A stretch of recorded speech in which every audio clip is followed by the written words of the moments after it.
Раскол, эпизод 16. Тень. Многими считается, что сейчас идет Кали-юга, наихудшая из мировых эпох, когда зло и насилие заполнили весь мир. Хотя некоторые из исследователей и философов полагали, что она уже закончилась. Но ни то, ни другое не соответствует действительности. Пришло время поговорить о времени. Давайте начну с маленького наблюдения.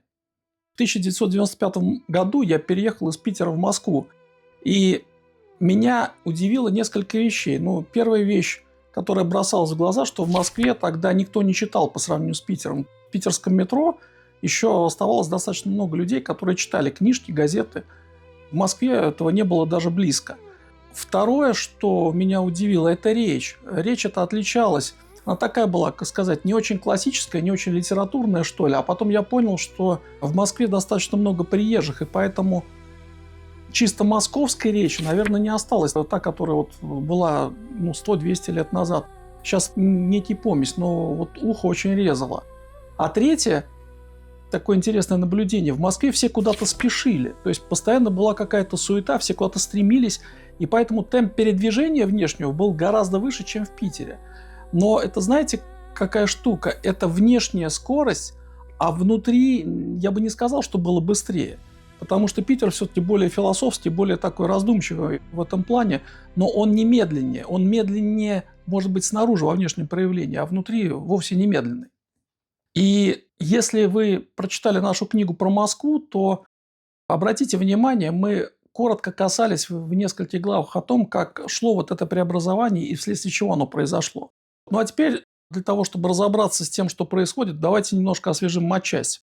Мы уже неоднократно рассказывали, что в глубине Земли находится Солар. По сути, это некое внутреннее светило, которое сопрягает разные по частоте пустоты и генерирует некое живое сознание.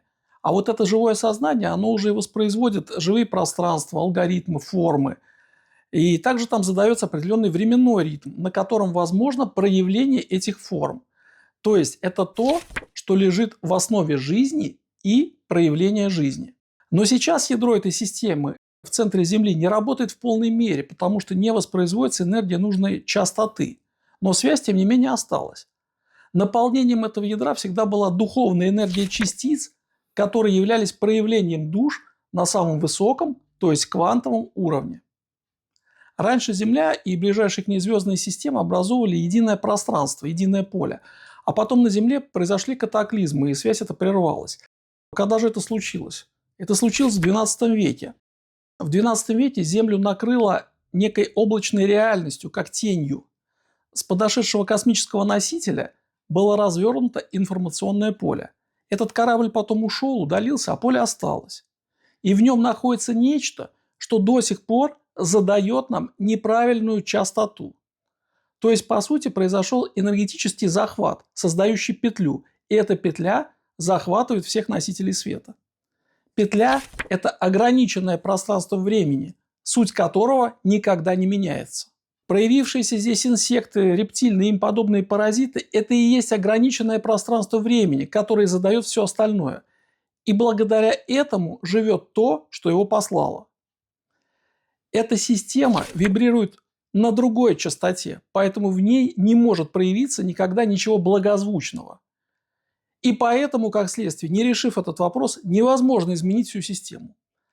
Раньше, посещая красивый голубой шар Земли, каждый мог получить необходимый ему нужный спектр, свою амриту. Это причем не опыт, это не энергия бессмертия, это потенциал для дальнейшего развития души. Смотрите, какие красивые картинки, когда космонавт из космоса Землю фотографирует. Это же просто чудо. Именно поэтому Землю в данном контексте сейчас нельзя рассматривать как школу.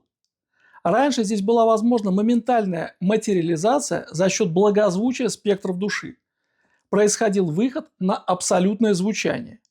Поэтому попасть сюда считалось очень большой привилегией, чтобы в этой плотности проверить свою квалификацию, посмотреть, насколько безупречно ты сможешь создавать. Насколько совершенны были спектры души, настолько и было совершенно твое творение. Но со временем воплощенные стали привязываться к своим творениям, не смогли их отпускать, стало превалировать эго. Тогда в наше пространство и зашел мрак. Белая Русь – это последнее общее творение. После этого началась эпоха уникальных снежинок. Пошло разделение. Твое творение – мое творение, твой дом – мой дом, твоя территория – моя территория и так далее. Не стало общего поля, и его нет и поныне. Кванты света стали заточаться в отдельные сферы. Но эти сферы уже не соединялись между собой, а образовывали только отдельные части. Ушла событийность, где эти части могли соединиться на базе общего творения. Звезды большого космоса служат напоминанием о том, что это те частички, которые не соединены в вашем сознании, но напоминают о едином свете. А звездный купол был создан ушедшими душами, чтобы напомнить всем о нерешенной тогда задаче. Нужно осознать не свой грех, а погрешность, когда что-то чуть-чуть повернулось, а ты уже не можешь ничего соединить с собой. Люди называют сейчас это углом зрения. Обратите внимание, все смотрят под своим углом.